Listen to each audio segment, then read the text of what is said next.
Let us begin by expressing our gratitude and praise to Allah Subhanahu wa Ta'ala, the most merciful and the most compassionate, whose blessing guide us each day. We also send our blessing, salawat and salam upon the Prophet Muhammad Sallallahu Alaihi Wasallam. May peace and blessings be upon him, whose teaching inspire us. Thank you all for joining us online in Ihsanul Fikri Smart Islamic Parenting Webinar. Yang terhormat, Pembina Yayasan Tarbiyatul Mukmin, Ustadz Jamaluddin BA. Yang kami hormati, Ketua Yayasan Tarbiyatul Mukmin, Bapak Kiai Haji Anas Aziz, SPD MM. Mudir Pondok Ihsanul Fikri, Bapak Kiai Haji Dr. Ahmad Kasban Syarqawi, LC MSI Al-Hafidh. Kepala SMP IT Ihsanul Fikri, Bapak Dr. Andes Hanifuddin Zuhri. Bapak Ibu Guru Wali Kelas SMP IT Ihsanul Fikri, serta ayah bunda wali murid kelas 7, 8, dan 9. Perkenankan, saya Tri Marianti yang akan membantu jalannya acara webinar pada siang hari ini. Izinkan saya membacakan susunan acara webinar pada siang hari ini. Yang pertama adalah pembukaan, yang kedua adalah tilawah Al-Quran, yang ketiga sambutan kepala sekolah, yang keempat materi parenting dari Bunda Mahalia Putik, SPSI, MPSI, dan yang terakhir adalah penutup. Untuk mengawali acara agar senantiasa diberkahi oleh Allah Subhanahu wa Ta'ala, mari kita buka dengan bacaan basmalah bersama-sama. Bismillahirrahmanirrahim. Dilanjutkan dengan pembacaan ayat suci Al-Quran. Kepada Ustadz Ali, kami persilahkan.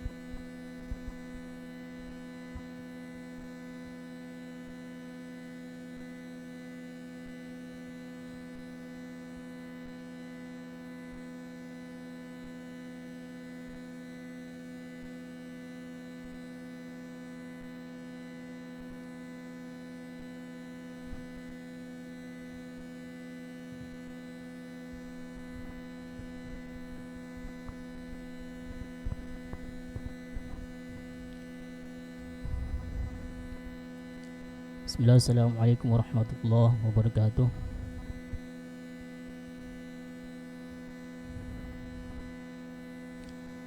A'udzu billahi minasy syaithanir rajim.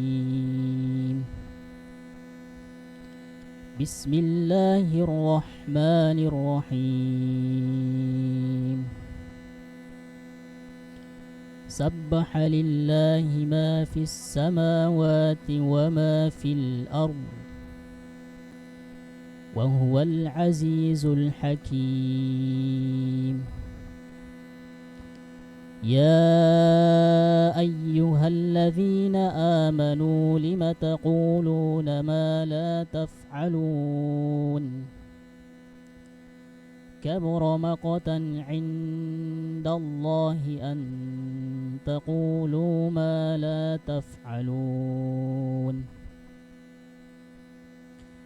إن الله يحب الذين يقاتلون في سبيله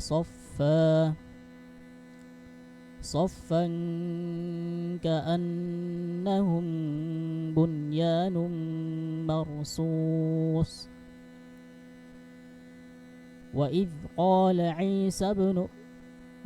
قال موسى لقومه يا قوم لم تؤذونني وقد تعلمون أني رسول الله إليكم فلما زاغوا أزاغ الله قلوبهم والله لا يهدي القوم الفاسقين. وإذ قال عيسى ابن مريم يا بني إسرائيل إني رسول الله إليكم مصدقا لما بين يدي من التوراة ومبشرا برسول يأتي من بعد اسمه أحمد فلما فلما جاءوا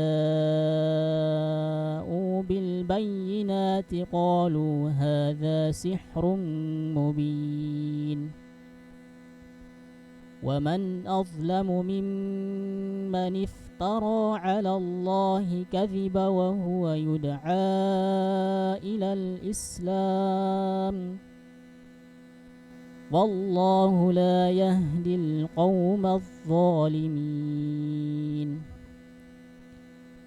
يريدون ليطفئوا نور الله بأفواههم والله متم نوره ولو كره الكافرون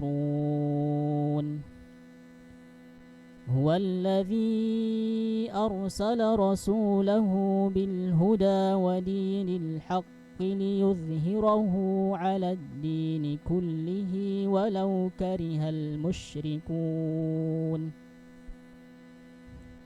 يا أيها الذين آمنوا هل أدلكم على تجارة تنجيكم من عذاب أليم تؤمنون بالله ورسوله وتجاهدون في سبيل الله بأموالكم وأنفسكم ذلكم خير لكم إن كنتم تعلمون يغفر لكم ذنوبكم ويدخلكم جنات تجري من تحتها الأنهار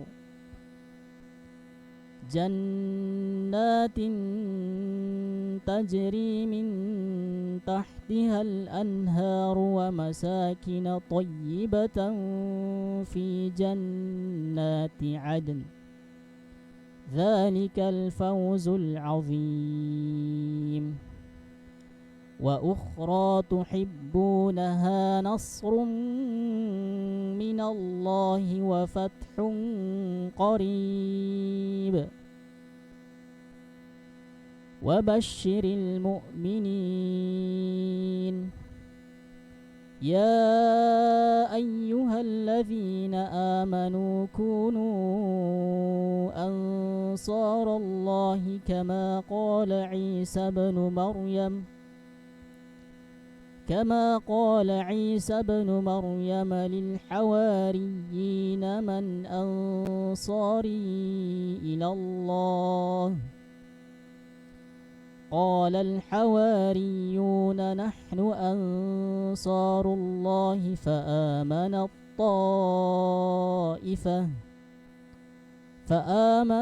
طائفة من بني إسرائيل وكفرت طائفة فأيدنا الذين آمنوا على عدوهم فأصبحوا ظاهرين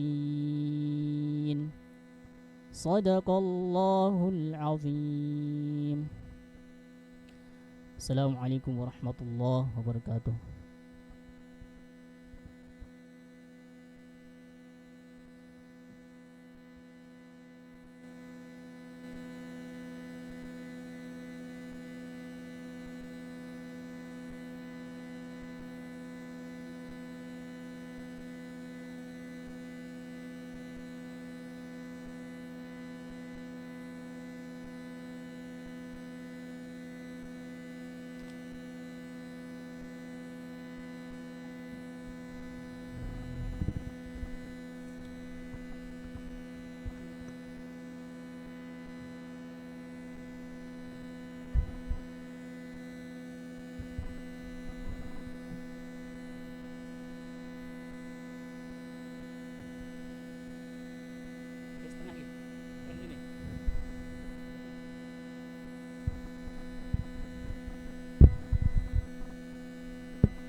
Syukran jazilan, semoga ayat yang dibacakan dapat menjadi penyejuk hati dan penambah keberkahan bagi kita semua. Selanjutnya, kita akan mendengarkan sambutan dari Bapak Dr. Andes Hanifuddin Zuhri selaku Kepala SMP IT Ihsanul Fikri. Kepada Bapak Hanifuddin Zuhri, kami persilakan.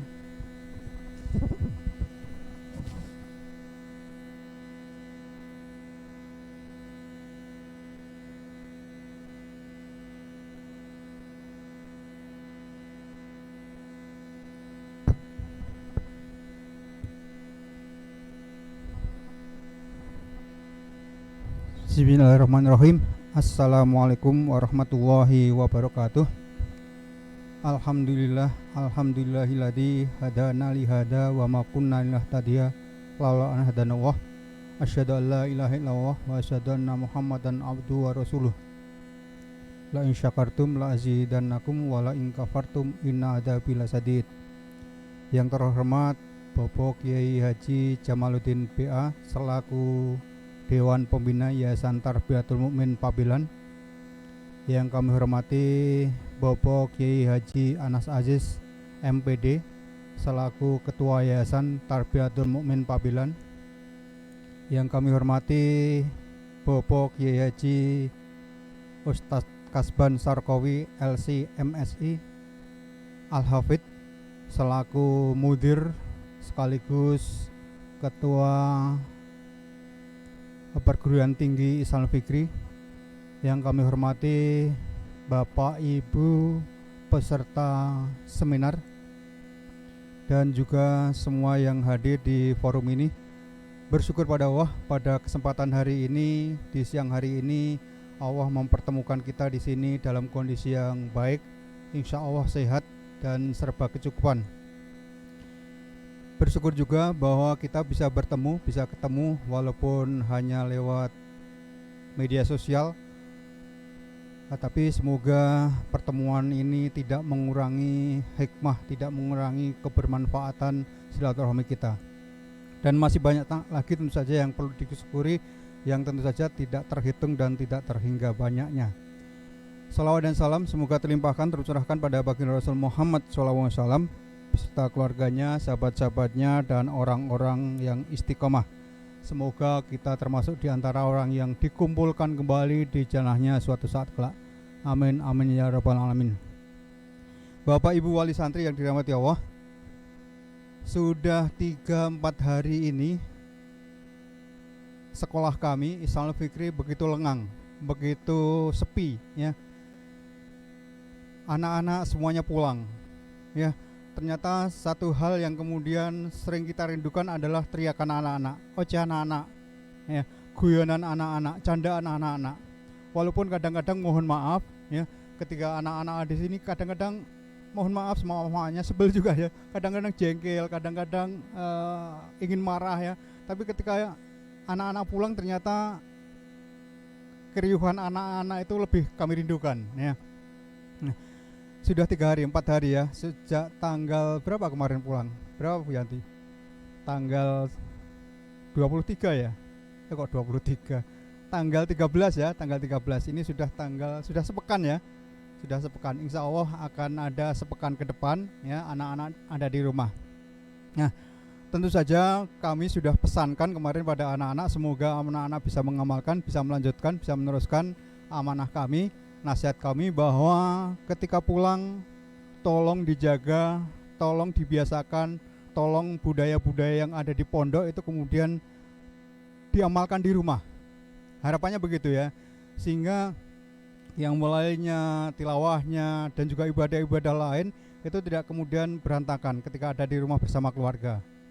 Nah, kalau kemudian tidurnya agak sedikit panjang, kalau kemudian sesekali pegang HP untuk main game dan lain sebagainya, oke lah ya. Tapi hal-hal yang prinsip, hal-hal yang pokok, hal-hal yang mendasar, harapan kami tidak hilang ya.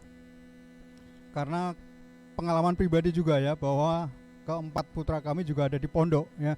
Sehingga kalau pas pulang, kalau pas liburan di rumah itu menjelma menjadi ashabul kahfi, tidurnya panjang ya.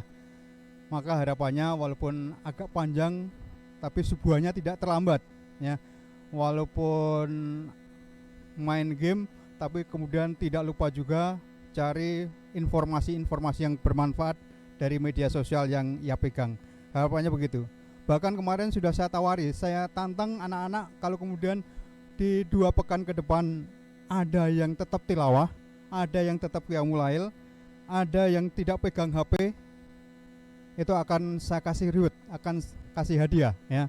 Walaupun yang pegang HP mungkin tidak mungkin kemudian melepaskan HP ya. Kalau yang qiyamul lail, kalau yang tilawah mungkin oke lah ya. Tapi sekali lagi semoga apa yang sudah kami ajarkan di sini selama 1 semester untuk kelas 7 ya. Kemudian sudah 7 semester ya. 5 semester untuk yang kelas 9. Harapannya sudah ada perubahan-perubahan yang positif ya.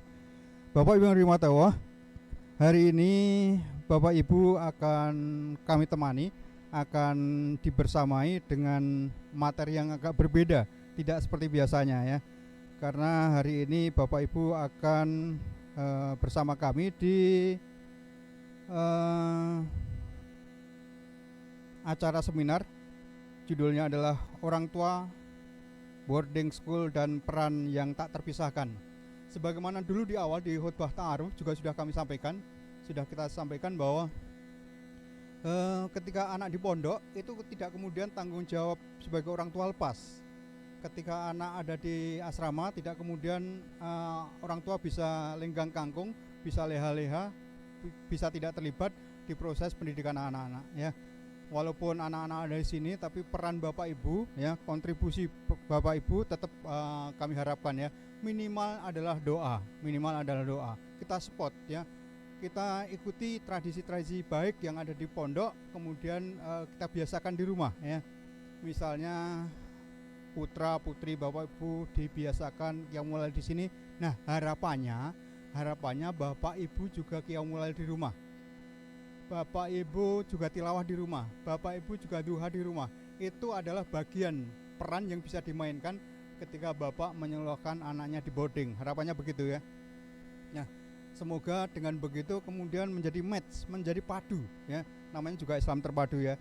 Maka harapannya tidak kemudian lepas tangan sehingga seakan-akan terpisah ya. Seakan-akan kalau dalam istilah Jawa itu pasrah bongkohan, tidak bisa begitu ya. Nah, maka peran Bapak Ibu di rumah itu sangat penting untuk menentukan proses pembelajaran di sini. Bapak Ibu yang dirahmati Allah, kali ini Bapak Ibu akan dibersamai oleh Bunda Mahalia Muti, MSc, MPSI, seorang psikolog ya, yang insya Allah akan membersamai Bapak Ibu di sisi yang mungkin agak berbeda dengan biasanya ya.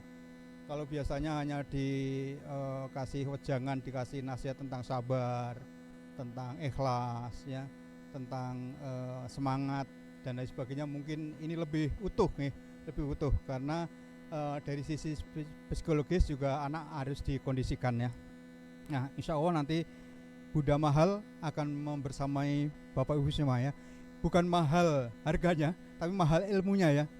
Insya Allah ilmu yang akan disampaikan itu tak ternilai angkanya ya. Maka pas kalau kemudian hari ini dibersamai oleh Bunda Mahalia ya. Bapak yang dirahmati Allah, selama setengah bulan ke depan atau sepekan ke depan, karena sudah kelong setengah bulan ya, sudah kelong sepekan ya, itu mohon dimanfaatkan sebaik-baiknya ya. Ketika kebersamaan dengan anak, dengan putra putri yang tidak setiap saat, yang tidak setiap hari, itu mohon dimanfaatkan sebaik-baiknya ya. Jangan kemudian dibiarkan, jangan kemudian Bapak Ibu lepas ya dari kebiasaan-kebiasaan baik.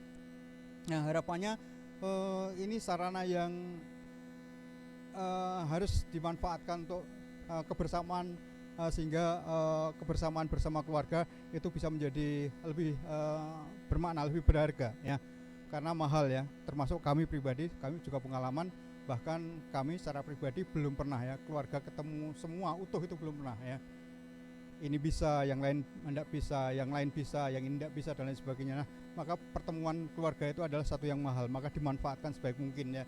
Tapi manfaatkan yang baik itu bukan kemudian anak-anak dimanjakan di rumah, nggih, Bapak Ibu semua. Kemarin juga sudah saya sampaikan kepada Bapak Ibu semua tolong kebiasaan-kebiasaan baik di sini dijaga, jangan kemudian dirusak dengan memanjakannya ya.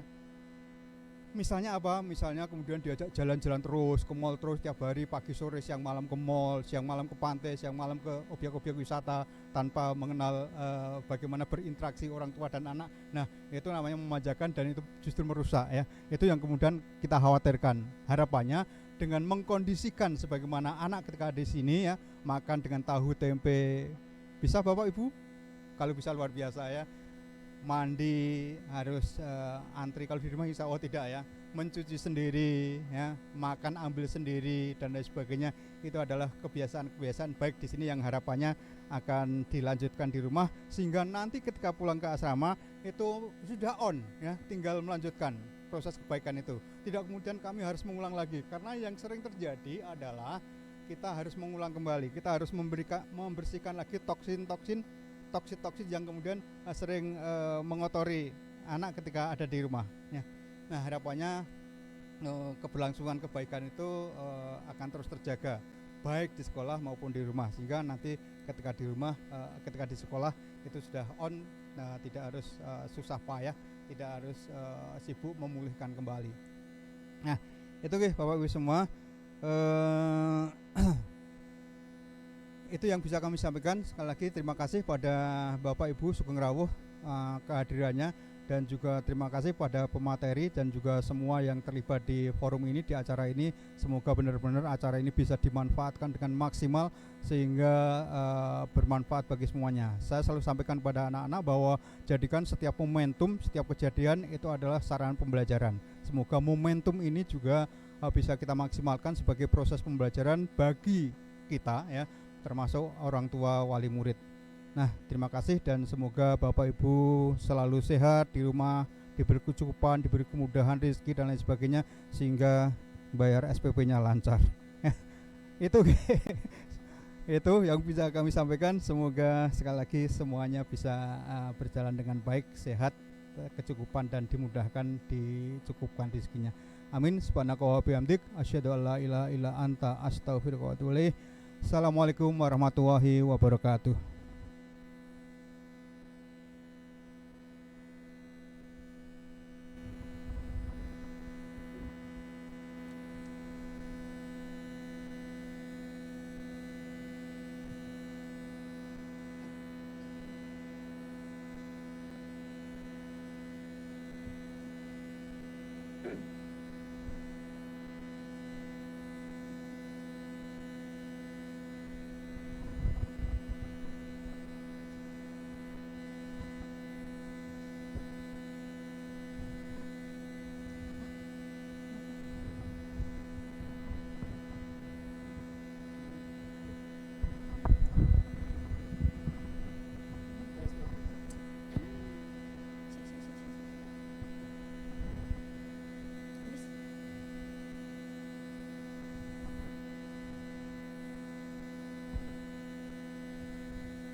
Terima kasih kami ucapkan atas sambutan yang telah disampaikan. Ayah bunda wali murid yang dirahmati Allah, memasuki acara inti, izinkan saya memperkenalkan narasumber kita pada siang hari ini. Beliau adalah Bunda Mahalia Putik, SPSI MPSI, seorang praktisi dan akademisi di bidang psikologi. Selain itu, beliau juga founder dan ketua Sinergi Parenting and Psychology Community, serta pendamping psikologi di 48 sekolah tingkat PAUD hingga SMA di wilayah Temanggung dan Magelang. Juga penggiat Disleksia Parent Support Group wilayah Kabupaten Temanggung dan Magelang, dan serta pembicara di berbagai instansi pendidikan maupun instansi pemerintahan. Bunda Lia akan membersamai kita dalam webinar dengan tema Orang Tua dan Boarding School, peran yang tak terpisahkan. Tema ini sangat relevan bagi kita sebagai orang tua dalam memahami peran, sinergi, dan tanggung jawab bersama antara keluarga dan lembaga pendidikan berasrama. Tanpa berlama-lama, marilah kita sambut dan dengarkan pemaparan materi dari Bunda Lia. Kepada Bunda, waktu dan layar kami persilahkan.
Bismillahirrahmanirrahim.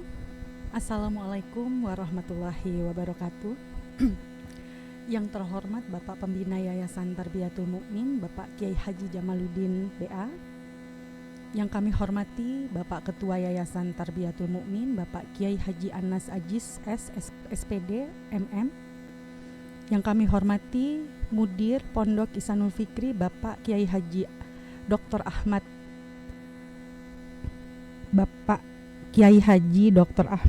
Maslan Sarkowi LC MSI Al-Hafidh. Yang saya hormati Bapak Kepala SMP IT Ihsanul Fikri Mungkit, Bapak Dr. Hanifuddin Zuhri. Yang saya hormati, saya banggakan Bapak Ibu Guru Wali Kelas dari kelas 7, 8, dan 9. Dan yang saya banggakan, yang saya hormati Bapak Ibu selaku orang tua wali murid kelas 7, 8, dan 9. Terima kasih Ustazah Yanti sudah memperkenalkan diri saya. Alhamdulillah, puji syukur kehadirat Allah Subhanahu wa taala. Karena berkat rahmat dan hidayahnya kita dapat berkumpul, bersilaturahim meskipun lewat layar, meskipun lewat media sosial. Semoga silaturahim kita kali ini membawa berkah dan diridhoi oleh Allah Subhanahu wa taala sebagai satu niat baik kita ingin sama-sama thalabul ilmi. Salawat serta salam juga tidak lupa kita haturkan kepada Nabi junjungan kita, Nabi besar Muhammad Sallallahu Alaihi Wasallam, uswah hasanah kita yang tentunya sangat kita nantikan syafaatnya di yaumil akhir.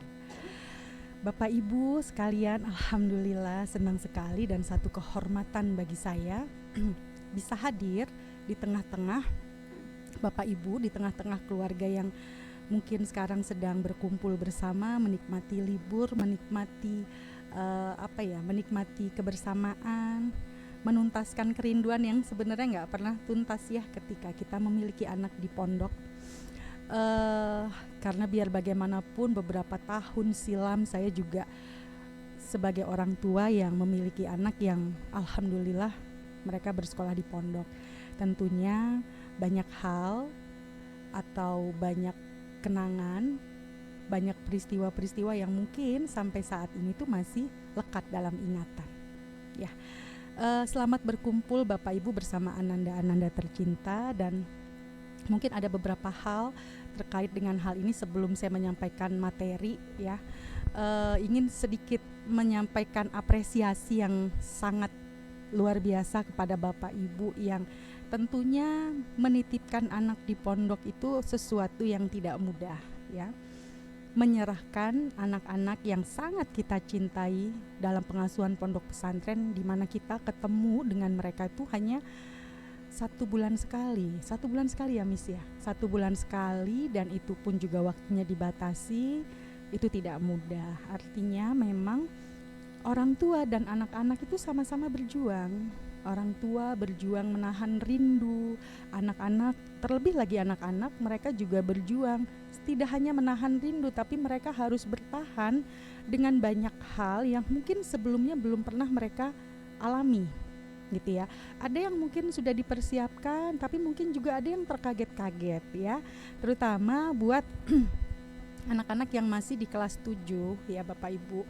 Jadi saya selalu mengingat salah satu kata yang pernah saya baca, saya lupa tepatnya saya membaca di mana, tapi kalimat ini sangat menyentuh hati saya sebagai orang tua, bahwa ternyata ketika anak-anak kita mau, bersedia dan ingin sekolah di pondok, itu adalah rezeki bagi orang tua. Bapak Ibu setuju nggak? Setuju ya?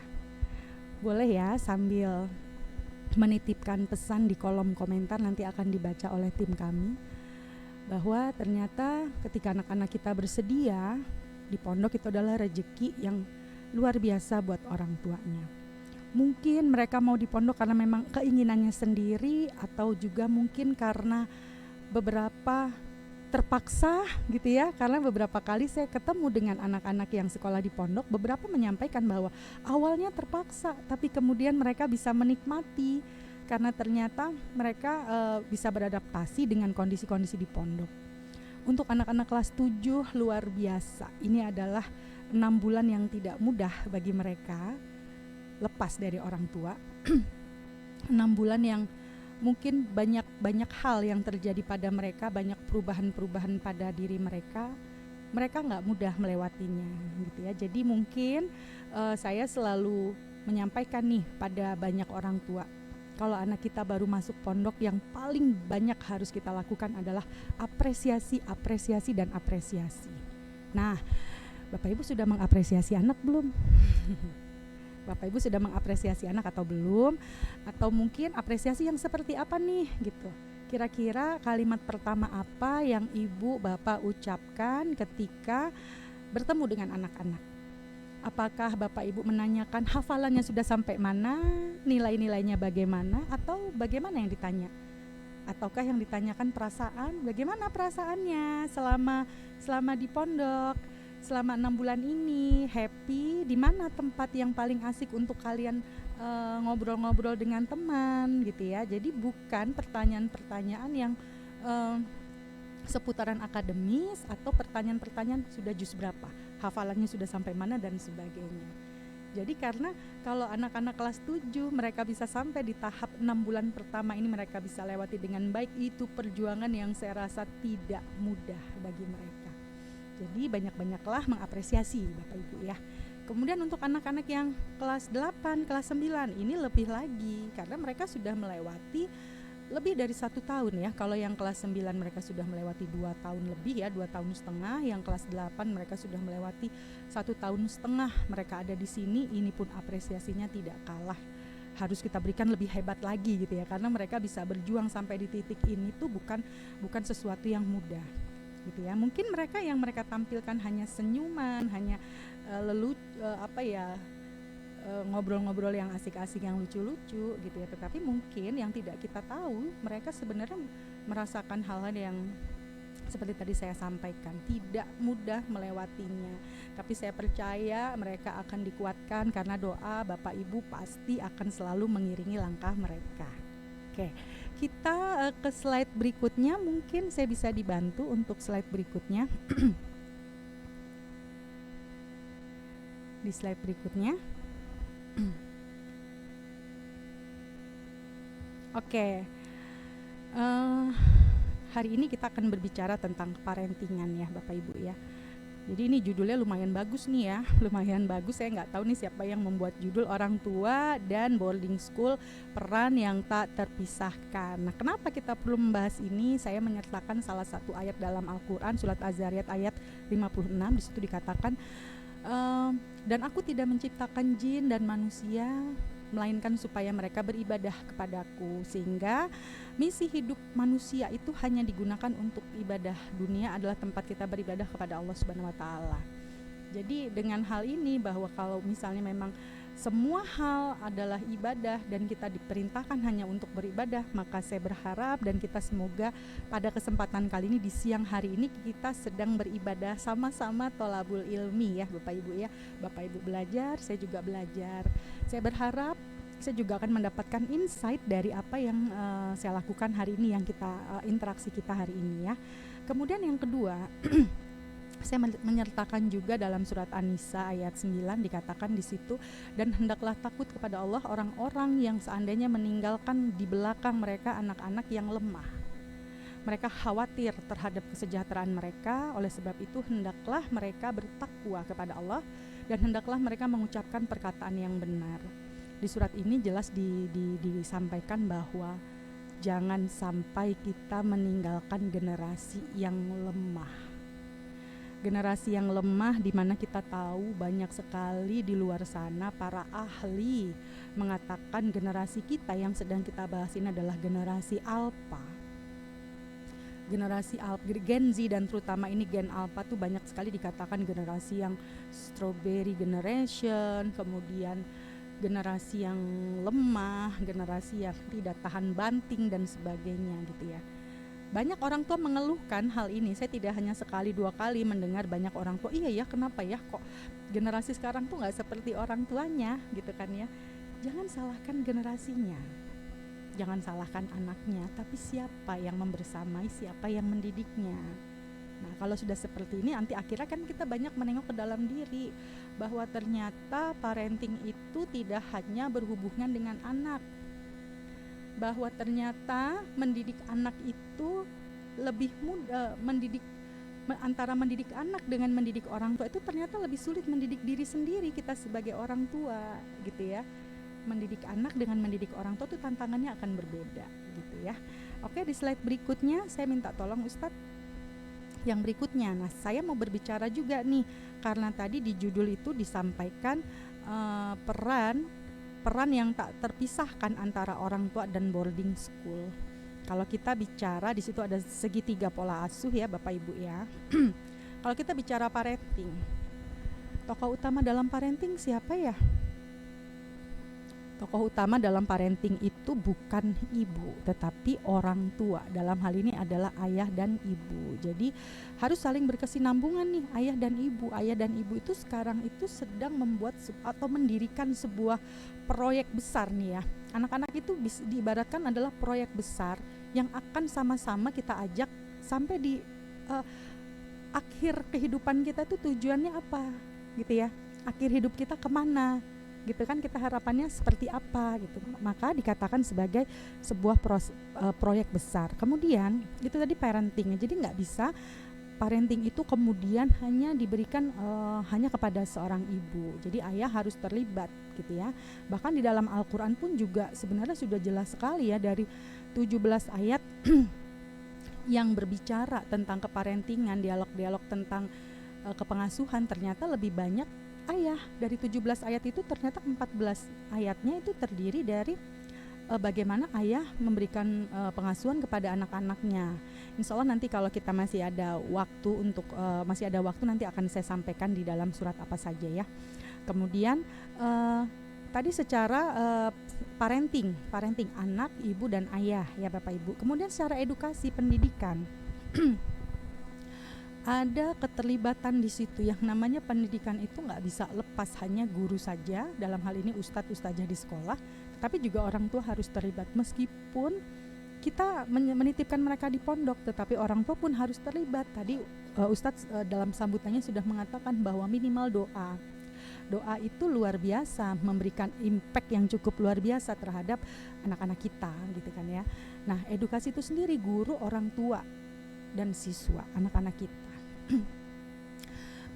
Sering sekali di luar sana ya, saya berharap tidak di sini ya, tidak di SMP IT Ihsanul Fikri, banyak sekali orang tua yang merasa mereka sudah mengeluarkan biaya setiap bulan SPP kita sekian juta katakanlah ya, sekian juta bayar SPP. Ada yang mungkin orang tua saking karena mungkin gak mau pusing tiap bulan bayar SPP, kemudian menitipkan SPP 1 tahun. Saya bayar SPP 1 tahun buat anak saya. Oke, dibayar sekian juta. Tapi apakah sekian juta itu mampu memindahkan tanggung jawab kita sepenuhnya? Tentu saja tidak. Meskipun di boarding school ya Bapak Ibu ya. Jadi semoga keterlibatan ayah, bunda dalam pengasuhan, meskipun mereka sekarang saat ini di rumah, nanti bisa selalu sinergi ya, selalu terhubung seperti itu. Baik, kita ke slide berikutnya. Kita lewat saja yang ini Ustazah. Kita ke slide berikutnya boleh? Nah, di sesi ini, di slide ini Bapak Ibu saya mau keterlibatannya ya. Nanti saya dibantu ya Ustazah Yanti ya. Silahkan Bapak Ibu, boleh nggak dibuka ini Ustazah, apa namanya? Speaker atau mungkin boleh di chat di kolom komentar ya Bapak Ibu ya. Bapak Ibu punya harapan nggak sih ke anak? Coba saya mau dong Bapak Ibu menyampaikan harapan-harapan Bapak Ibu terhadap anak-anak apa saja kira-kira ya. Apa saja? Sudah masuk Ustazah? Apa harapan Bapak Ibu terhadap Ananda? Yuk.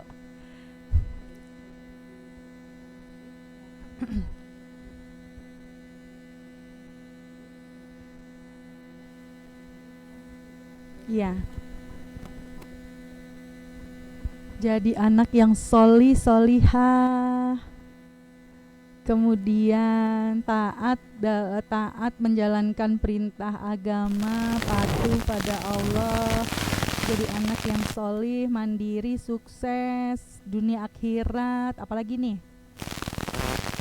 sukses dunia akhirat, bahagia, tumbuh serta berproses dengan akhlakul karimah ya, bertanggung jawab, apalagi tuh memiliki bakat ilmu, apalagi Masya Allah, bisa menjadi pribadi yang mandiri. Itu harapan-harapan kita ya Bapak Ibu ya kepada anak-anak, luar biasa sekali. Di situ nggak ada ya yang harapan saya berharap anak saya jadi dokter, itu nggak ada. Ada yang besok anak saya jadi guru, jadi dokter, jadi dosen, jadi ustadz, jadi psikolog, jadi artis, jadi anak gitu ya, sepertinya ya luar biasa. Ini anak yang bisa bertanggung jawab dan kalau kata orang Jawa nih yang itu menjemput ya, bisa bertanggung jawab, kemudian sukses dunia akhirat, berjuang dunia akhirat, itu ya berbakti sama orang tua. Kita aminkan semua harapan-harapan ini. Kita tuh punya harapan ke anak-anak sejak anak-anak lahir, Bapak Ibu. Sejak anak-anak lahir itu kita sudah punya harapan ke mereka. Kita sangat pantas dan kita sangat pantas punya anak-anak seperti itu, seperti harapan Bapak Ibu. Dan saya tadi seperti yang tadi saya sampaikan, tidak ada satupun yang saya baca atau mungkin belum kebaca ya yang pengen jadi dokter, tentara, polisi dan sebagainya. Ternyata harapan-harapan Bapak Ibu luar biasa kepada anak-anaknya. Solih, solihah, bejo dunia akhirat, bertanggung jawab, akhlaknya terpuji, beradab dan sebagainya. Hafal Quran, dekat dengan Al-Quran dan sebagainya, menjadi hafidho dan sebagainya gitu ya. Dan ini bukan harapan yang menyek-menyek. Kalau saya menggunakan kata menyek-menyek, bukan harapan yang sepele, bukan harapan yang menyek-menyek, bukan harapan yang cuman gitu doang, tapi ini adalah harapan yang luar biasa. Harapan yang melebihi ekspektasi pikiran saya. Tadi saya pikir ibu pengen harapannya anaknya menjadi apa-apa dan sebagainya. Ini adalah harapan tingkat tinggi Bapak Ibu. Pertanyaan saya ya Bapak Ibu, pertanyaan saya.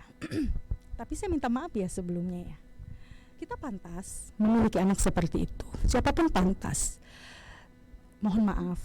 Apakah kemudian kita sudah memantaskan diri memiliki anak-anak seperti itu sesuai dengan harapan Bapak Ibu? Sudah belum? Berusaha. Apakah kita sudah memantaskan diri? Saya mau sedikit bercerita. Sebagai orang tua itu memang tidak boleh merasa sudah cukup puas dengan pola pengelolaan terhadap anak-anak. Sebagai orang tua itu memang jangan pernah merasa sudah yang paling berhasil dan sebagainya. Kita harus selalu merasa kurang agar kita bersedia untuk memperbaiki diri. Tidak ada orang tua yang sempurna dan kita juga gak akan pernah menjadi sempurna. Tidak ada anak yang sempurna dan mereka tidak akan pernah jadi sempurna, karena kesempurnaan hanya milik Allah. Saya termasuk seorang narasumber pemateri yang saya tidak pernah malu ketika saya memberikan materi itu menceritakan betapa saya sebagai ibu dari 3 orang anak saya sudah 3. Alhamdulillah usianya bukan yang remaja lagi. Anak pertama saya usianya sudah hampir 26, yang kedua 21 tahun, kemudian yang ketiga 16 tahun. Sudah pernah melewati fase-fase seperti yang Bapak Ibu lewati. Dan sampai sekarang itu masih menyimpan penyesalan dan merasa berhutang banyak kepada anak-anak. Jadi saya mungkin mau bercerita supaya dan harapannya cerita saya ini nanti akan menggugah Bapak Ibu ya untuk apa nih yang harus dilakukan gitu ya. Anak saya dulu alumni Ihsanul Fikri Bapak Ibu. Ihsanul Fikri. Dari SMP sampai SMA di Ihsanul Fikri. Punya sahabat bersahabat dari playgroup SD, SMP, playgroup TK, SMP, SMA, bersahabat. Jadi di sekolah yang sama, SMP, SMA-nya juga di Ihsanul Fikri. Alhamdulillah, sahabat anak saya di kelas 3 SMP hafal Quran. Alhamdulillah. Anak saya masih jauh dari hafal Al-Quran. Kira-kira kalau ibu jadi saya, bapak jadi saya, di posisi saya, punya perasaan iri nggak? Cemburu atau kok anakku nggak ya? Coba, ada nggak yang di kolom komentar? Boleh dong dikomentarin kalau posisi saya dirasakan oleh bapak ibu. Ada nggak? Aduh, kok anakku nggak ya? Kok padahal bersahabat loh. Kenapa kok dia hafal, kenapa anakku belum? Seneng banget ya orang tuanya akan dipakaikan mahkota kelak gitu kan di kemudian hari. Saya punya perasaan seperti itu, tapi kemudian saya tarik kembali keinginan itu. Kenapa anak saya tidak seperti itu, saya tarik kembali. Kenapa? Karena saya dan teman saya, ibu dari sahabat anak saya, punya proses yang tidak sama. Lagi saya menceritakan pengalaman ini, semoga ini menjadi bisa diambil ibrahnya ya Bapak Ibu ya. Teman saya memang memantaskan diri, betul-betul memantaskan diri. Sholat tahajudnya tidak cuma 2 rakaat, tapi 2 rakaat kali sekian. Zikirnya nggak cuma 100-200, tapi mungkin ribuan zikir dilangitkan. Doanya luar biasa. Sementara saya tidak seperti itu. Kemudian ketika ada waktu luang, teman saya nggak mau rugi. Ketika pegang HP, yang dilakukan apa? Buka Al-Quran. Antri di manapun atau menunggu dan gabut gitu, yang dilakukan nggak pernah gabut karena selalu yang dibuka Al-Quran. Pegang HP, nggak ada kerjaan, buka Al-Quran, nggak mau membuang waktunya untuk melakukan hal-hal yang nustro, yang tidak ada faedahnya. Sementara saya ketika saya gabut, yang dibuka apa? Yaitu media sosial gitu ya.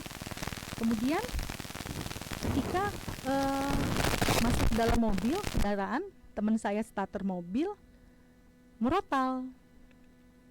Sementara saya, ya musik-musik, seperti itu.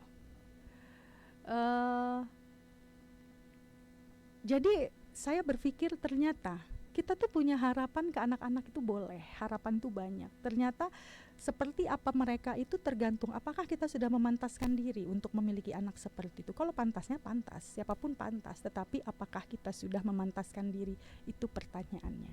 Jadi harapannya di sini Bapak Ibu, seperti kata-kata klise yang sering sekali kita dengar ya.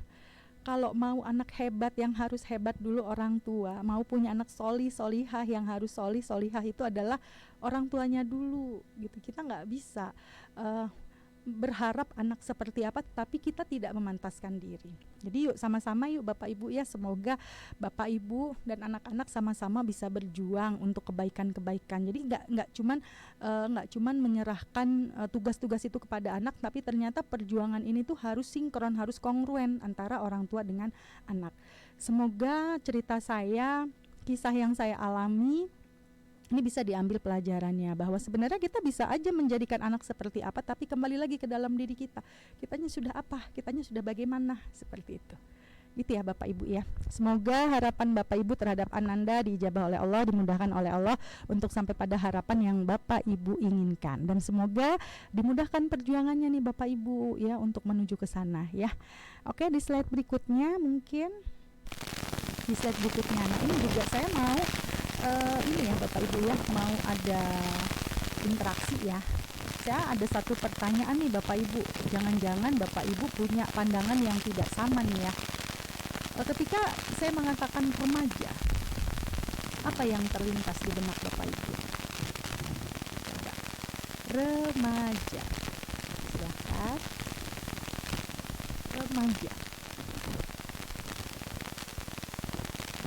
Remaja, anak yang balik, transisi, transisi labil, ya labil, apalagi pencarian jati diri. Ya betul, fase pencarian jati diri, mulai suka-suka lawan jenis, ada nggak? Mulai suka-suka lawan, nah ini dia nih, suka lawan jenis boleh apa enggak ya Bapak Ibu? Boleh nggak Bapak Ibu suka lawan jenis? Virus merah jambu. Virus merah jambu. Sudah mulai ada rasa suka ke lawan jenis. Alhamdulillah. Astagfirullahnya di hati aja dulu ya.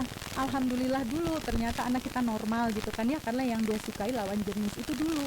Jangan, bukan berarti terus berarti boleh ya suka sebenarnya. Itu kan sunatullah gitu ya. Coba-coba. Nah, mencoba-coba sesuatu. Nah, ini yang dicoba-coba apa? Kalau yang dicoba-coba hal negatif itu kan yang dikhawatirkan. Saatnya Berprestasi dengan potensinya. Ya, saatnya. Nah, itu saatnya berprestasi dengan potensinya. Lagi mencoba suka mencoba-coba, pengen bebas, merasa sudah besar gitu ya, mungkin ya Ustazah ya, merasa sudah besar dan sebagainya. Itu remaja. Dan ternyata ketika saya belajar lagi di dalam salah satu brain teori yang dikemukakan oleh Erik Erikson, beliau ini bapak psikososial ya, bapak ibu ya, itu dikatakan memang pada usia remaja itu anak-anak itu sedang mengalami kebingungan dengan peran identitasnya, role confuse ya. Jadi dia bingung dengan peran, dengan identitas. Makanya tadi di situ ada baperan, ada labil dan sebagainya. Itu memang khas yang ada pada remaja, terjadi pada remaja memang yang seperti itu gitu ya. Sehingga memang orang tua yang pernah jadi remaja memang sepertinya memang harus lebih banyak melihat ke dalam hal-hal positif pada anak-anak gitu ya. Jangan sibuk melihat hal-hal buruknya saja, bahwa mereka juga berproses. Jadi remaja itu nggak mudah. Jadi remaja itu tidak mudah, apalagi remaja di era sekarang ya. Terutama sekarang itu adalah remaja-remaja sekarang itu kompetisinya itu nggak cuman kompetisi dalam hal akademis saja, tapi kompetisinya luar biasa sekali dalam hal pertemanan, dalam hal apapun gitu ya. Mereka mungkin diam, nggak ngomong sama kita, nggak bicara sama kita, tapi sebenarnya gejolak di dalam jiwa mereka itu luar biasa ya. Nah, kemudian siapa sih remaja? Bisa di slide berikutnya mungkin, Us. Nah, saya sedikit ingin menyenggol menyenggol tentang fungsi otak anak-anak ya. Mungkin Bapak Ibu sudah sering belajar ya, sudah sering membaca, sudah sering mempelajari atau mendengar hal ini, bahwa salah satu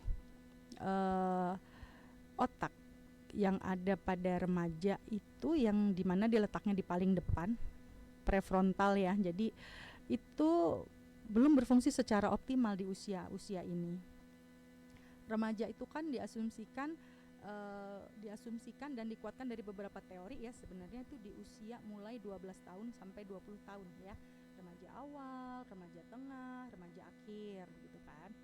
Nah, anak-anak kita kan ada di usia ini ya Bapak Ibu ya, usia 12, 13, 14, 15-an ya, sekitar itu ya. Ini kan benar-benar remaja yang lagi bergejolak nih ya, apalagi secara kemampuan otak bagian depan prefrontal korteksnya, di mana prefrontal korteks ini itu merupakan fungsi luhur manusia.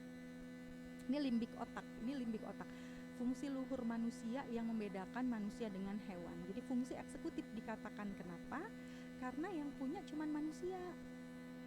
Makhluk lainnya nggak punya. Allah hanya menghadiahkan ini hanya kepada manusia, dan fungsi-fungsinya, tujuan-tujuannya atau kenapa dia ada atau dia berfungsinya sebagai apa aja sudah ada ya di slide itu ya Bapak Ibu ya, untuk bagaimana anak-anak kita itu punya perencanaan.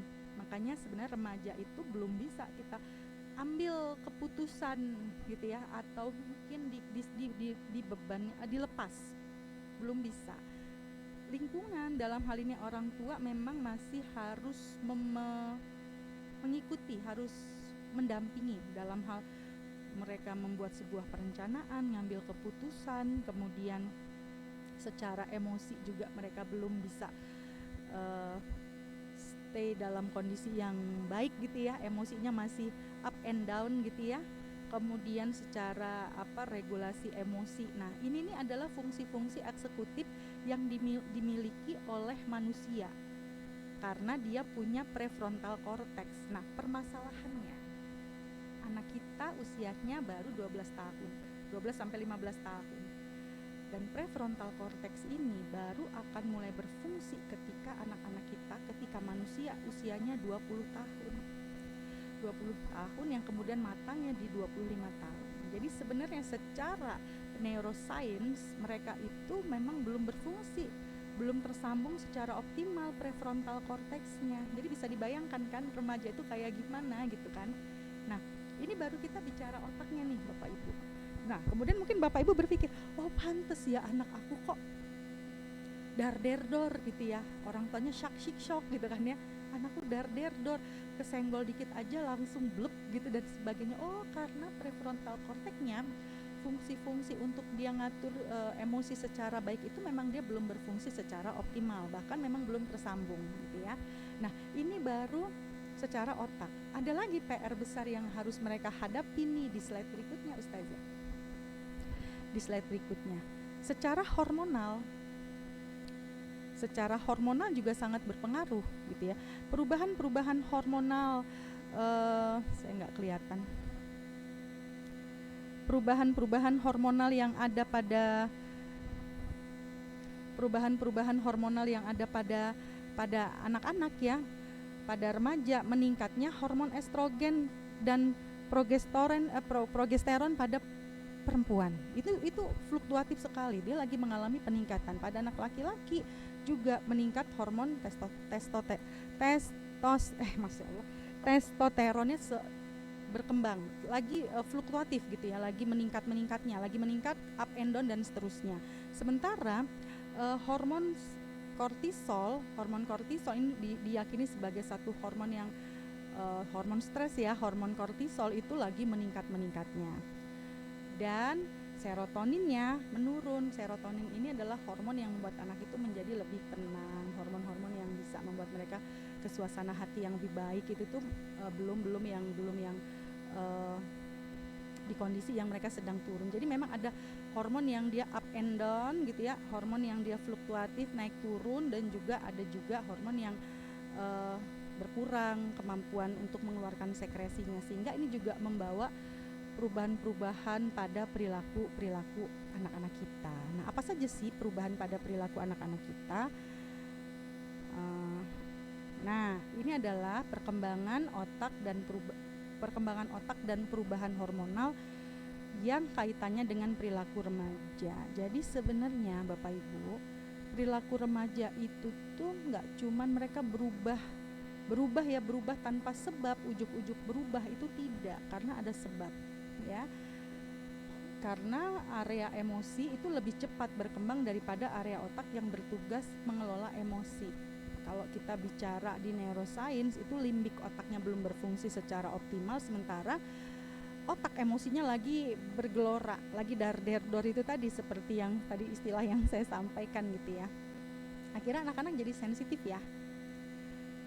Kalau dulu diajakin ngomong itu mereka nggak yang gampang tersinggung, tapi sekarang mungkin mereka jadi lebih sensitif, mudah baper gitu ya.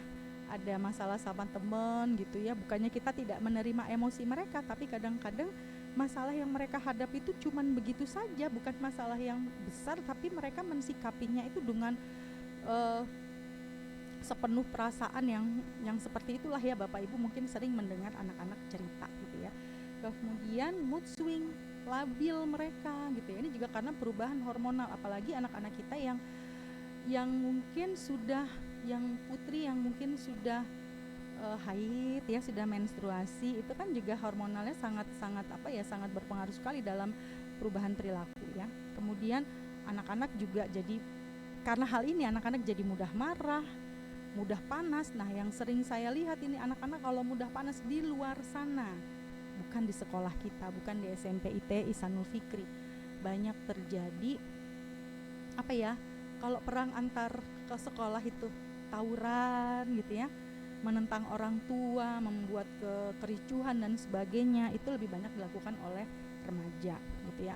Sebentar ya Bapak Ibu, mungkin di antara Bapak Ibu ada yang sudah berpikir enggak, anak aku enggak begitu, nanti akan kita bahas. Kemudian mudah terpengaruh. Nah, ini terpengaruh oleh hal apa? Kalau terpengaruhnya hal baik, it's okay, tapi kalau terpengaruhnya hal-hal yang negatif, apalagi anak-anak kita itu sekarang yang mendidik mereka itu nggak cuman orang tuanya saja. Kalau mereka sudah pulang dari pondok ke rumah, mereka akan berinteraksi juga dengan gadget gitu kan. Jadi artinya sebagian peran orang tua diambil alih oleh gadget. Nah, itu harus kita akui juga gitu ya. Kemudian anak-anak juga mudah jadi impulsif ya. Impulsif itu bertindak tanpa dipikir seperti itu ya. Kemudian nah ini mudah jatuh cinta ya. Geeran, baper itu tadi. Baper itu kan gak cuman yang jadi pengen marah-marah ya.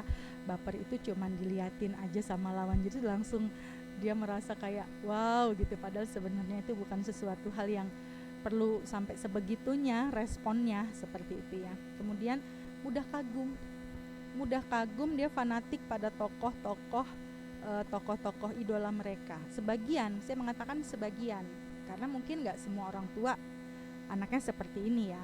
Sebagian anak-anak itu fanatik pada tokoh-tokoh tertentu.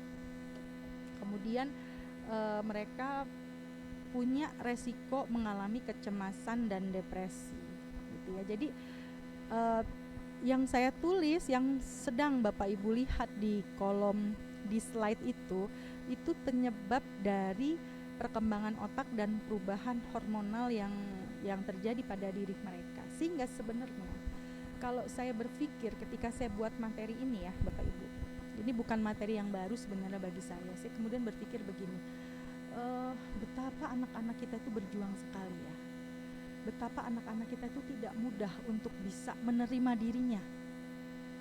Betapa mereka itu nggak mudah untuk menyelesaikan diri mereka, itu nggak mudah bagi mereka. Mereka itu struggle banget gitu ya, melewati ini semua itu benar-benar berjuang. Dan tidak semua hal kita tahu gitu loh. Nah, kemudian saya berterima kasih kepada para orang tua. Saya juga berterima kasih kepada diri saya, berterima kasih kepada para orang tua di luar sana. Ternyata meskipun perkembangan otak dan perubahan hormonal ini terjadi pada mereka dan menyebabkan mereka seperti yang ada di tulisan itu, ternyata masih banyak anak-anak yang solihah, kemudian mereka patuh sama orang tua, mereka itu menjalankan hal-hal yang baik, mereka bisa sabar, mereka bisa tahan emosi, mereka nggak yang impulsif atau tidak seperti yang ada di tulisan itu. Saya percaya banyak anak-anak yang tidak seperti ada di dalam tulisan itu. Karena apa? Karena kita, karena kepengasuhan kita. Jadi nggak bisa kita nyerah. Oh ya udah deh, anakku memang hormonnya lagi begitu gitu ya, perubahan hormonnya lagi seperti itu, atau kemudian perkembangan otaknya memang dia belum sampai pada tahap dia bisa meregulasi emosinya. Ya udah, wajar kalau anakku marah-marah. Nggak begitu. Pola asuh kita, keseharian mereka, dengan siapa mereka beraktivitas, kegiatan-kegiatan yang mereka lakukan itu cukup membantu mereka itu untuk bisa bertahan dan mengembangkan sisi-sisi positif yang mereka miliki, seperti itu ya Bapak Ibu ya.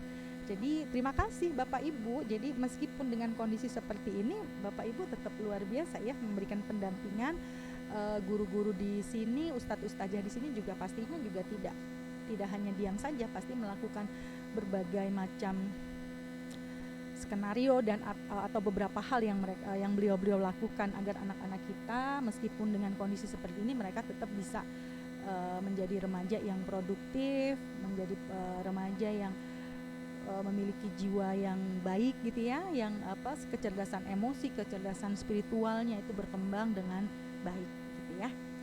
Oke, kemudian saya mau ngajak Ibu Bapak jalan-jalan nih. Saya mau ngajak Bapak Ibu jalan-jalan untuk melihat potret buram remaja Indonesia. Ini saya percaya, tapi nanti slide-slide saya ini tidak berbicara tentang anak-anak kita ya. Nantinya saya berbicara di luar sana tuh remaja-remaja itu seperti apa.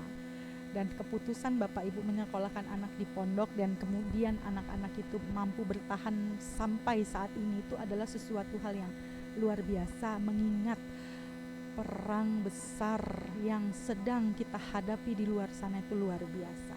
Semoga anak-anak istiqomah, semoga Bapak Ibunya juga selalu istiqomah dan memberikan pengasuhan meskipun dari jauh, pengasuhannya tadi lewat doa ya Bapak Ibu ya. Oke, slide berikutnya potret buram remaja Indonesia. Ini saya perkenalkan yang terjadi apa sih? Ya. Nah, Bapak Ibu pernah nggak sih kepikir Indonesia negeri darurat penuh racun loh, ya, narkoba, minuman keras dan sebagainya. Nauzubillahi min dzalik, anak-anak kita jauh dari ini, ya. Kemudian yang berikutnya, Ustazah kita percepat saja, Yang berikutnya Indonesia negeri darurat penuh racun. Yang berikutnya adalah Indonesia darurat candu, segala macam candu ya Bapak Ibu ya. Kalau tapi begini, nggak bisa kita langsung mengatakan anak kita yang pulang ke rumah. Biasanya ini pengalaman, nggak cuma pengalaman saya ya, pengalaman banyak orang tua yang anak-anaknya di pondok, pengalaman banyak anak-anak juga yang ngobrol-ngobrol sama saya. Entah sudah berapa remaja yang ngobrol sama saya, entah berapa ratus tepatnya ya, entah berapa ratus juga orang tua yang berdialog, berinteraksi dengan saya, yang menceritakan pengalaman-pengalamannya ketika anak pulang dari pondok ke rumah. Biasanya mereka yang pertama dicari adalah apa? Gadget. Masuk kendaraan, gadget, Umi, ayah pinjam gadget. Mereka rindu gitu kan. Ya, wajar ya Bapak Ibu ya, karena sesuatu hal yang menyenangkan di dalam sana gitu kan. Bahkan mungkin juga ada yang anak-anaknya ketika pulang dari pondok itu waktu-waktunya dihabiskan untuk tidur. Ada nggak yang seperti itu di sini? Jangan-jangan nggak ada ya? Jangan-jangan cuman anak saya dulu ya. Anak tidur aja gitu ya. Alhamdulillah nggak apa-apa tidur. Yang penting ketika azan dia bangun sholat langsung bersegera dan dia nggak lupa tilawah, gitu kan? Seperti itu. Ya, jadi memang begitulah anak-anak ya. Jadi memang siap. Jadi anak kita itu yang sebenarnya itu yang ketika dia di rumah apa di pondok? Yang di pondok. Yang mereka di pondok itu anak-anak kita yang Masya Allah luar biasa, mereka luar biasa perjuangannya untuk bertahan. Kemudian ketika di rumah mereka ingin sedikit menghibur diri mereka dengan tidur karena mereka waktunya lebih leluasa ya, seperti itu. Kemudian ini kita kembali ke Indonesia darurat candu games, media sosial, belanja online, judi online. Naudzubillah, ini nih di luar sana Bapak Ibu, kalau Bapak Ibu belum tahu ya, itu luar biasa sekali, ngeri sekali ya tadi yang kecanduan tadi. Hanya ada di satu benda ya, satu benda yang dikatakan gadget, itu semua candu ada di situ. Tapi sebenarnya hal baik juga ada di situ kalau mereka dan kita sebagai orang tua memberikan informasi ya, bahwa mana sih yang boleh, mana yang enggak, dan seperti apa. Tentunya pendekatan-pendekatan itu tuh nggak bisa langsung ketemu, langsung anak dinasehati. Ternyata dengan remaja itu triknya itu memang harus soft, harus lembut dengan mereka ya. Kita harus punya trik yang jitu untuk menaklukkan hati mereka, menaklukkan diri mereka, untuk mereka tuh bisa dengan ikhlas, bisa untuk mendengarkan apa yang kita sampaikan. Karena memang saya pernah membaca nih, remaja itu adalah manusia yang paling susah dinasehati. Tapi orang tuanya hobinya nasehatin kan, akhirnya nggak connect gitu. Ternyata remaja itu bisa loh dinasehati ketika kita sudah bisa nangkep, ketika kita sudah bisa meraih hatinya, ketika kita sudah bisa deket, ketika kita sudah terkoneksi. Kita nggak akan bisa ngoreksi kalau kita belum terkoneksi. Itu yang harus dipegang ya. Oke, selanjutnya Indonesia. Nah ini mungkin yang sering terjadi nih di pondok nih ya Bapak Ibu ya. Sebenarnya nggak cuma di pondok aja. Indonesia jadi negara peringkat 5 kasus bully terbanyak di dunia. Lagi-lagi Indonesia punya prestasi, tapi nggak tahu ini prestasi yang membuat kita miris atau membuat kita merasa bangga ya. Luar biasa gitu ya. Bullying itu nggak cuma terjadi di pondok, bisa jadi di luar gitu ya. Miris ya, ada yang bilang miris nih. Siapa nih? Bunda siapa nih? Miris bukan prestasi yang membahagiakan. Tapi sebenarnya korban ataupun pelaku itu sebenarnya mereka kenapa bisa jadi korban dan pelaku, semuanya itu berangkat dari dalam rumah. Kenapa ada pelaku? Karena mungkin bukan kemungkinan ya, dari banyak riset ya. Kenapa mereka jadi pelaku? Karena mereka nggak punya rasa bangga. Mereka nggak tervalidasi.